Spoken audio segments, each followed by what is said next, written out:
The loneliness of മാൻ, പുരുഷൻ്റെ ഏകാന്തത. നമ്മളെ കുടുംബജീവിതത്തെക്കുറിച്ചും കവനൻ്റെ ഉടമ്പടിയെക്കുറിച്ചും വിവാഹത്തെക്കുറിച്ചും വിവാഹമോചനത്തെക്കുറിച്ചും ഒക്കെ we are touching different aspects of കുടുംബജീവിതം. അത് ദൈവം കുടുംബമാണ് സൃഷ്ടിച്ചത്. അപ്പോൾ അതിൽ നിന്നാണ് നമ്മുടെ സകല ഉറവെന്നും. ദൈവത്തിൻ്റെ സ്നേഹം, പാഷൻ ഓഫ് ഗോഡാണ് ഞാൻ പറഞ്ഞത്. ദൈവത്തിൻ്റെ അമിത സ്നേഹത്തിൻ്റെ ഒരു ഉറവിടമാണ് മനുഷ്യ സൃഷ്ടി. മനുഷ്യ സൃഷ്ടി ദൈവത്തിൻ്റെ ഛായയല്ലേ സൃഷ്ടിച്ച്.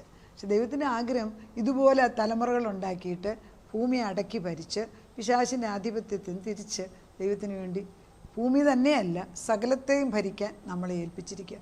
അത് ആദവും ഹവ്വയും ഒന്നിച്ച് നിന്നാലേ നടക്കത്തുള്ളൂ.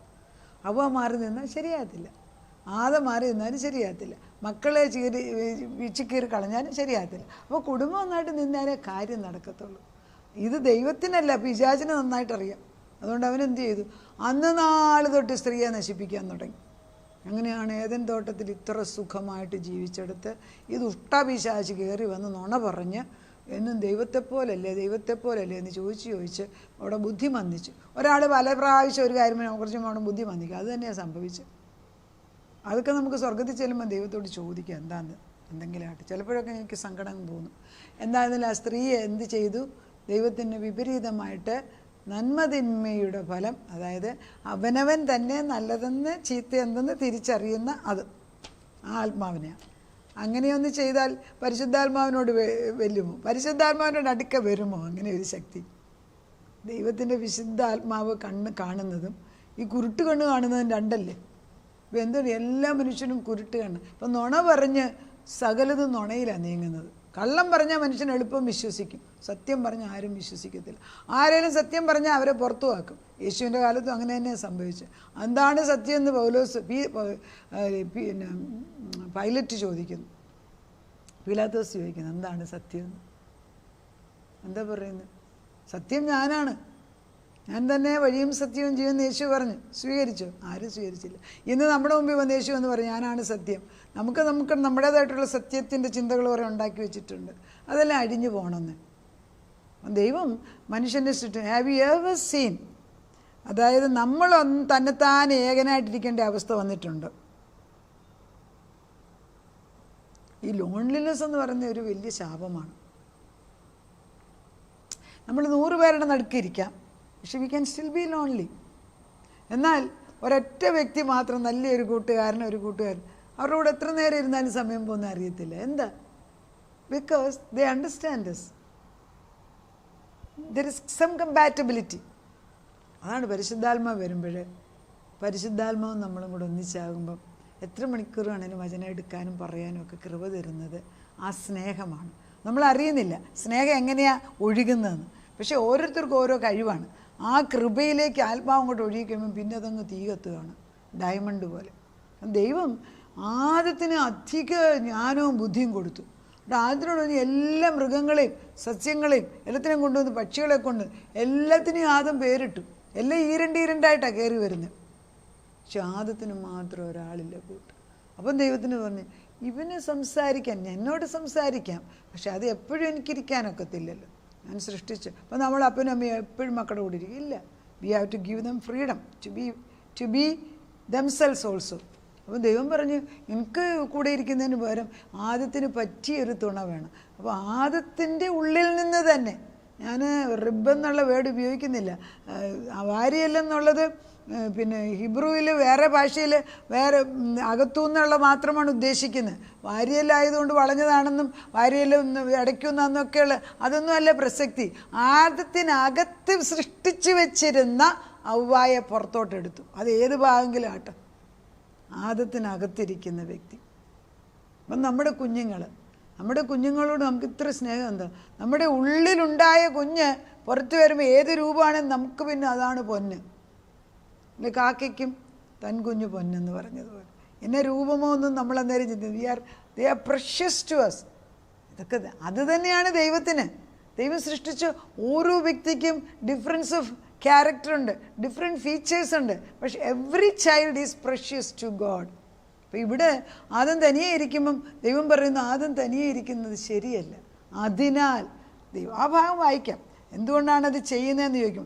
അതിനാൽ ദൈവം ഒരു ഡീപ്പ് സ്ലീപ്പ് കൊടുത്തിട്ട് ആദത്തിൻ്റെ ഭാര്യയിൽ നിന്ന് ഒരു സ്ത്രീയെ എടുത്തുണ്ടാക്കി അവളെ രൂപീകരിച്ച് ആദത്തിൻ്റെ മുമ്പിൽ കൊണ്ടുവന്നപ്പം ഇത് ഇവളെൻ്റെ ഭാര്യയിൽ നിന്നെടുത്തിട്ട് ഇവളെൻ്റെ അസ്ഥികളിൽ നിന്നുള്ള അസ്ഥിയും മാംസത്തിൽ നിന്ന് മാംസവും ഇവളെ നരി അല്ലെങ്കിൽ സ്ത്രീ എന്ന് വിളിക്കുന്നു. ആദത്തിനകത്തായിരുന്നു. അതുകൊണ്ട് അകത്തിരിക്കുന്ന സ്ത്രീയെ പുരുഷന് പുറത്തു വന്നെന്നും പറഞ്ഞ് പുരുഷനെ കാട്ടി വലുതോ ചെറുതോ എന്നല്ല, രണ്ടുപേരും ഒന്ന് തന്നെ. അവിടെ കാണണം രണ്ടുപേർക്കും ഒരാളിലുള്ള ക്യാരക്ടേഴ്സ് രണ്ടുപേരിലും വന്നെന്ന് മാത്രമേ ഉള്ളൂ. നമ്മുടെ ബലഹീനതയെ കവർ ചെയ്യുന്ന സ്വഭാവം അപ്പുറത്തുണ്ട്. ഈ വ്യക്തിയിലുള്ള ബലഹീനതയെ കവർ ചെയ്യാൻ മറ്റേ വ്യക്തിക്കുണ്ട്. അങ്ങനെയാണ് ദൈവം എടുത്തു വെച്ചിരിക്കുന്നത്. ഇത് പൂർണ്ണത വരണമെങ്കിൽ രണ്ടുപേരും ഒന്നിച്ച്. അതുകൊണ്ടാണ് വേദപുസ്തകത്തിൽ പറയുന്നത്, ഒരു പുരുഷൻ സ്ത്രീയെ മാറി നിർത്തി ഭാര്യയെ കൂടെ ചേർക്കാൻ നീ പ്രാർത്ഥിക്കാൻ വന്നാൽ നിൻ്റെ പ്രാർത്ഥന ദൈവം കേൾക്കത്തില്ല എന്ന്. സങ്കടമല്ലേ? നിൻ്റെ ഭാര്യ നിൻ്റെ കൂടെ നിൽക്കണം, പകുതി ഭാഗമില്ലെന്നാണ് പറയുന്നതിൻ്റെ അർത്ഥം. അതുകൊണ്ട് പുരുഷൻ അപ്പനെയും അമ്മയും വിട്ടുപിരിഞ്ഞ് ഭാര്യയോട് പറ്റിച്ചേരും, അവർ ഏക ദേഹമായി മാറും. ഇത് കൂടുതൽ എങ്ങനെ ക്ലിയർ അല്ലേ? ഇനിയിപ്പോൾ ഭാഷയൊന്നും വേണ്ടല്ലോ. ഒരു മനുഷ്യൻ ഒരു ശരീരമായി മാറി. മനുഷ്യനും ഭാര്യയും ഇരുവരും നഗ്നരായിരുന്നു. അവർക്ക് നാണം തോന്നിയില്ല. അന്ന് നഗ്നരായിട്ട് നാണം തോന്നാൻ ദൈവത്തിൻ്റെ ഗ്ലോറി അവർക്ക് ചുറ്റുമുണ്ട്. തൻ്റെ മഹത്വമാകുന്ന പ്രകാശം എനിക്ക് ചുറ്റും നിന്നാൽ എനിക്ക് വസ്ത്രമുണ്ടോ ഇല്ലയോ എന്ന് ആരും കാണൂല. ബിക്കോസ് അതുപോലെ തീയാണ് നിൽക്കുന്നത്. അത് പാപം ചെയ്തപ്പോൾ ഈ ഗ്ലോറി അങ്ങ് മാറിപ്പോയി. ഈ ഗ്ലോറി മാറിയപ്പോൾ നമുക്ക്, അതായത് നമ്മളെ കവർ ചെയ്ത് ആവരണം, വസ്ത്രമായിട്ട് ചിന്തിക്കേണ്ട, നമ്മൾക്ക് ചുറ്റും ഒരു ആവരണം ഉണ്ടായിരുന്നു. അതങ്ങ് മാറിപ്പോയപ്പോൾ നമ്മൾ നേക്കഡായി. You are vulnerable to the enemies attack. That is the answer. ഇപ്പം നഗ്നത മനുഷ്യൻ വസ്ത്രം കൊടുക്കാത്തതിനെ കുറിച്ചല്ല. You are vulnerable. അതായത് അപ്പനും അമ്മയും മക്കളെ വളർത്തുന്നില്ല എങ്കിൽ മക്കളെ ആർക്കും ഉപദ്രവിക്കാം. ഒരാൾ നോക്കുന്ന പോലെ അല്ലല്ലോ രണ്ടാൾ നോക്കുന്നത്. ഒരു കുടുംബത്തിൽ അപ്പനും അമ്മയും ഗ്രാൻഡ് പേരൻസും നോക്കുന്ന ഒരു കുടുംബമാണെങ്കിൽ അവർക്ക് എന്തൊരു സെക്യൂരിറ്റി. അങ്ങനെയുള്ള കുഞ്ഞുങ്ങൾക്ക് എന്തൊരു ബലമല്ലേ. അത് വാല്യൂ ചെയ്യാൻ അതിപ്പോൾ ഒക്കത്തില്ല പല കുടുംബങ്ങളിലും, because of the economical system or the financial problem or job matter പലതുമുണ്ട്. ദൈവം അങ്ങനെ അല്ലല്ലോ ആഗ്രഹിച്ചത്. ദൈവത്തിൻ്റെ ആഗ്രഹത്തിനനുസരിച്ച് നമ്മളെ കൊണ്ടുവരാനാണ് ദൈവം ആഗ്രഹിക്കുന്നത്.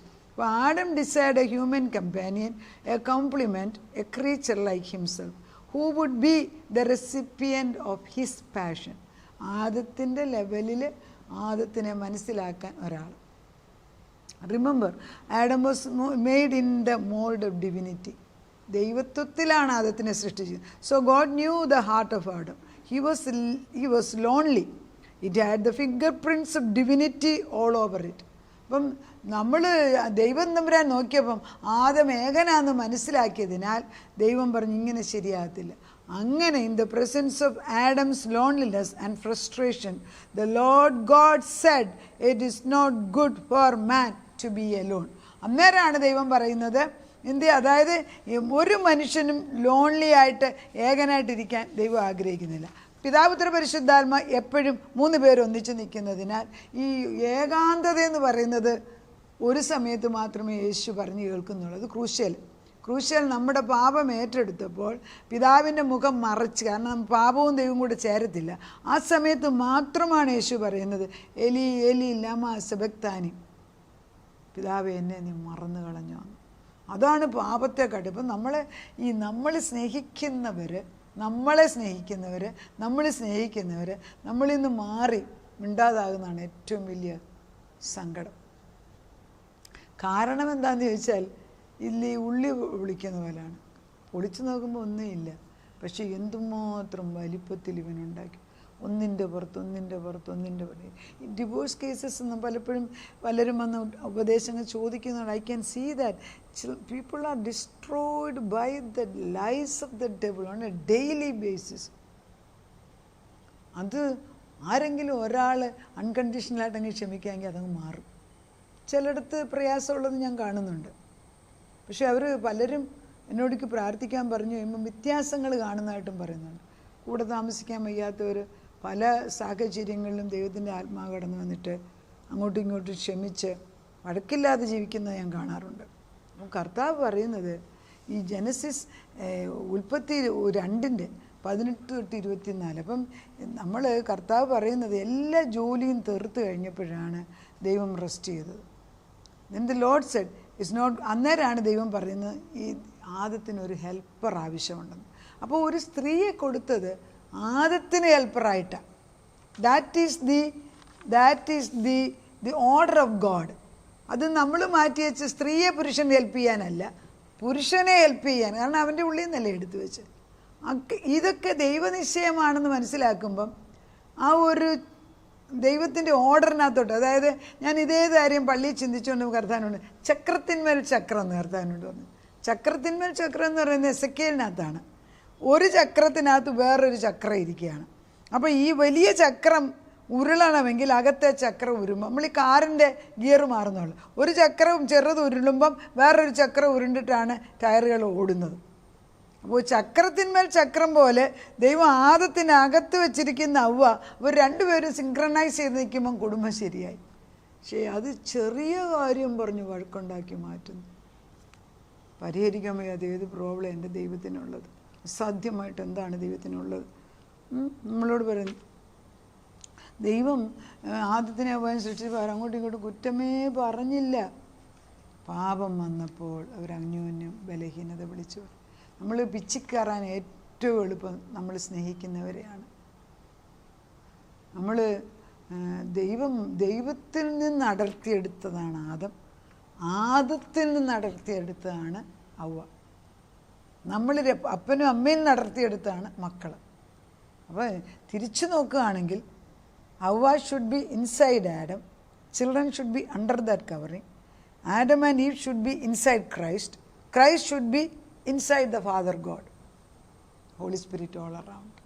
അവിടെ ഇവിടെ പ്രശ്നം വരുന്നത്, അവിടെ പ്രശ്നം വരത്തില്ല. ഈ ഓർഡർ കൊണ്ടുവരാൻ പ്രാർത്ഥിക്കാനാണ് വചനം പറയിപ്പിക്കുന്നത്. നമുക്കങ്ങനെയൊക്കെ ദൈവത്തിൻ്റെ ആ ഒരു ബ്ലൂ പ്രിൻ്റ് പറഞ്ഞു തരുന്ന ദൈവത്തിന് നന്ദി പറയാം. അവൻ്റെ പാഷൻ, അവൻ്റെ സ്നേഹം, അവൻ്റെ അത്യന്തമായ അവൻ്റെ ആ സാക്രിഫിഷ്യൽ ലവ്, അഗാപ്പെ ലവ് എന്ന് പറയും. അത് വിശദീകരിക്കണമെങ്കിൽ നമുക്കൊരു ജീവിതത്തിൽ പാടാണ്. പക്ഷേ കണ്ണടച്ചങ്ങ് വിശ്വസിക്കാമോ? He will provide it. ആ ദൈവത്തിൻ്റെ സ്നേഹത്തിലേക്ക് കുടുംബം കയറി വരട്ടെ.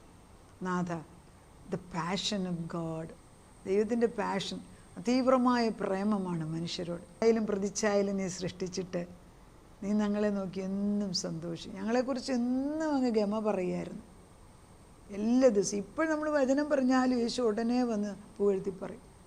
കാരണം അത്ര സ്നേഹമാണ് ഞാൻ. ഞങ്ങളൊരു ചെറിയ കാര്യം ചെയ്താലും നമ്മൾ ഈ വല്യപ്പച്ചന്മാർ കൊച്ചുമക്കളുടെ വലിയ കാര്യം ചെറുതും വലുതായിട്ട് വിളിച്ചു പറയും. അതുപോലെ ദൈവം ഞങ്ങളുടെ ഓരോ കാര്യം വലുതായിട്ട് വിളിച്ചു പറയും. അതുകൊണ്ട് ദിനം പ്രതി നിന്നെ സന്തോഷിപ്പിക്കുന്നു, നിന്നോട് വന്ന് കാര്യങ്ങൾ നേടിയെടുക്കും. പിശാചിൻ്റെ തന്ത്രങ്ങളെ വെട്ടിമാറ്റി കുടുംബം ഒന്നിച്ചാക്കി നിർത്താൻ, മക്കൾക്ക് വേണ്ടി എന്ത് പ്രശ്നമുണ്ടെങ്കിലും കൂട്ടുകെട്ടിയ ചിറക് തോളോട് ചേർന്നൊന്നിച്ച് നിൽക്കാൻ ഒരു പുതിയ വരയിട്ട് തരണേ അപ്പച്ച. നിങ്ങൾക്ക് സാധിക്കത്തില്ല, പക്ഷെ യു ക്യാൻ ഡു ഇറ്റ്. അങ്ങനെയാണ് പരിശുദ്ധാത്മാവ് കാണിക്കുന്നത്. ഒരു ചിറക്, ഒരു പ്രാവിൻ്റെ ചിറക് വേറൊന്നിൻ്റെ പ്രാവിനോട് ജസ്റ്റ് ഒരു വട്ടം പോലെ, ഒരു വട്ടം വലയം അതിനകത്ത് കൊണ്ടുവരണം. അങ്ങനെ ചെയ്യുമ്പം അതിനകത്തൊരു ദുഷ്ടൻ കയറാനൊക്കത്തില്ല. ഞങ്ങളങ്ങനെ കൊണ്ടുവന്ന് വെക്കുക. ഒരു കുടുംബവും നശിച്ചു പോകല്ല, ഒരു കുടുംബം ആവശ്യമില്ലാതെ കഷ്ടപ്പെടരുത്. ആവശ്യമില്ലാത്ത ദുഷ്ട സ്വഭാവങ്ങളുള്ളത് അഴിച്ചു തരണം. പിശാചകത്ത് കയറി തലമുറയിൽ കൂടെ കയറി വന്ന് ക്രൂശ് മരണത്താൽ അഴിച്ചു മാറ്റി നിൻ്റെ പാഷൻ ഓഫ് ലവ്, ആ പിതാവിൻ്റെ സ്നേഹത്തിലേക്ക് ഞങ്ങളെ ഒന്ന് കൊണ്ടുവന്നരുത്. പുത്രൻ്റെ മടിയിലാണ് ചിലപ്പോൾ ഇരിക്കുന്നത്, പിതാവിൻ്റെ അടുക്കൽ വലതുഭാഗത്തിരിക്കാൻ ഞങ്ങൾക്ക് അവകാശം തന്നു. ഇത്ര വലിയ ഉന്നത പദവി ഉണ്ടായിട്ട് ചെറിയ കാര്യം പരിഹരിക്കാൻ വയ്യാന്ന് പറഞ്ഞ് ഞങ്ങൾ അന്യോന്യം വഴക്കുണ്ടാക്കുന്നതിന് ക്ഷമ ചോദിക്കും. ഞങ്ങളുടെ കുടുംബം ഇന്ന് മുതൽ പറുദീസയിൽ ദൈവത്തിൻ്റെ സന്നിധിയിലിരുന്ന് സന്തോഷിക്കുന്ന കുടുംബമാക്കി മാറ്റിത്തരണമേ. സ്വർഗരാജ്യം ഭൂമിയിൽ കൊണ്ടുവരണമേ. ഈ ഒരു അവയർനെസ് തന്നതിന് നന്ദി. പ്രാർത്ഥനയായിട്ട് ഉത്തരം തന്നതിന് സ്തോത്രം ചെയ്യുന്നു. യേശുക്രിസ്തുവിൻ്റെ പൊന്നുനാമത്തിൽ തന്നെ ആമേൻ.